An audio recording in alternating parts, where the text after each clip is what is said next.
Hey everybody, at BV Matson here. Here's a Scram 411 video. We're going to take off the seat and take a look at the toolkit. In order to do so, you're going to need your key. All right, look at that fancy key. All right, you're going to move down towards the back of the seat, and just down below on the left side, you're going to see a little keyhole.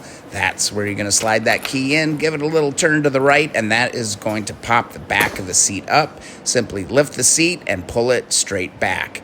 All right, there we go. We can see, and if you look right here, there you can see the fresh toolkit right there.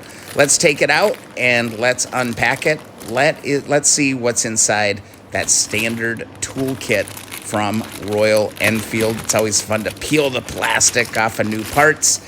And I gotta say, it's a nice little leather pouch. It's got the logo embossed on it, which is kind of cool. But it's got Velcro closure, just fine. Keep everything all in there. But let's dump it out. Let's take a look at what is inside. First impressions, not the highest quality tools. You've got a whole slew of different things to do basic mechanic work on it. Definitely not a complete kit that you'd be looking for. First impressions though, the metal, not super high quality.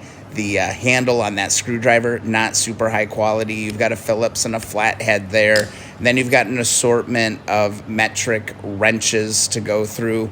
Looks like we've got a 12 and a 13. We've got a spark plug wrench.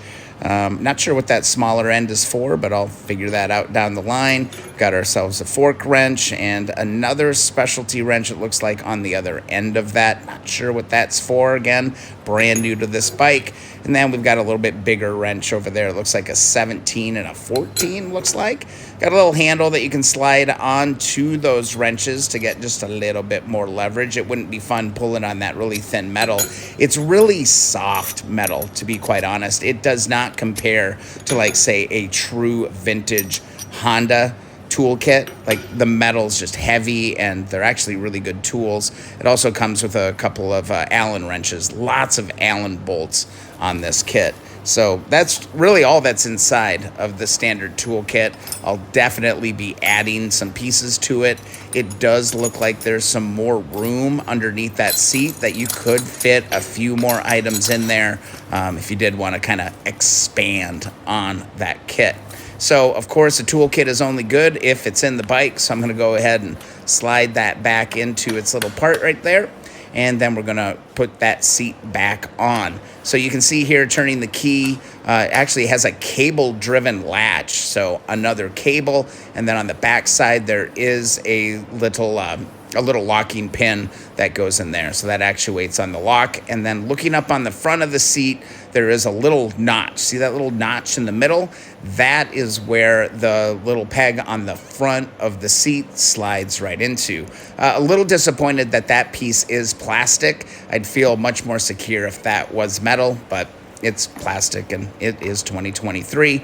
Basically just slide it up and then give it a bump down and you're good to go on that seat. So super easy to get at. Of course, just pull your key out. Don't want to lose that. I love the styling on that key. Super cool. And then go ahead and put that in the ignition or put it in your pocket. You don't want to lose it. So there you go. That's how you take the seat off. And that's a quick look at the toolkit. We'll see you in the next video or live stream.